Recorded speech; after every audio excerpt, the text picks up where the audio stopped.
Number 13 حضرت ابو بکر صدیق رضی اللہ عنہ کا سب سے بڑا کارنامہ کیا ہے؟ آپ کا سب سے بڑا کارنامہ مدین سے کٹا لکھنا ہے محمد مصطفیٰ صلی اللہ علیہ وسلم کے وفات کے بعد زکات ادا کرنے سے منع کیا تھا۔ بہت خوب، آپ سے اگلا سوال کیا جا رہا ہے۔ سوال نمبر 18 حضرت ابو بکر صدیق رضی اللہ عنہ کا لقب صدیق رکھنے کا کوئی خاص وجہ بیان کرے۔ محمد مصطفیٰ صلی اللہ علیہ وسلم کے ہر معاملے میں سب سے پہلے تصدیق کرنے کی وجہ سے آپ کو یہ لقب ملا۔ بہت خوب، آپ سے اگلا سوال کیا جا رہا ہے۔ سوال نمبر 48 حضرت ابو بکر صدیق رضی اللہ عنہ کی والدہ ماجدہ کا نام بتائیں۔ سلمی بنت صفری بن عامر۔ بہت خوب، آپ سے اگلا سوال کیا جا رہا ہے۔ سوال نمبر 2 مردوں میں سب سے پہلے اسلام لانے والے کون ہیں؟ حضرت ابو بکر صدیق رضی اللہ عنہ۔ بہت خوب، آپ سے اگلا سوال کیا جا رہا ہے۔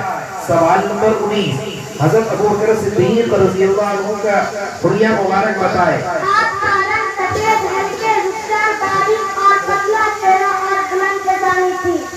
بہت خوب، آپ سے اگلا سوال کیا جا رہا ہے۔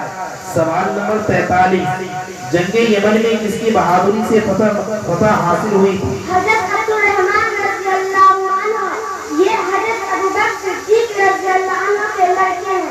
بہت خوب، آپ سے اگلا سوال کیا جا رہا ہے۔ سوال نمبر 6 وہ کون سے صحابی ہیں جن کے 4 پشت صحابی رہی ہے؟ حضرت ابو بکر صدیق رضی اللہ عنہ، جن کے باپ صحابی، ماں بھی اور بیٹے بھی اور پوتے ہیں۔ بہت خوب، آپ سے اگلا سوال کیا جا رہا ہے۔ یہ آپ کا آخری سوال ہے۔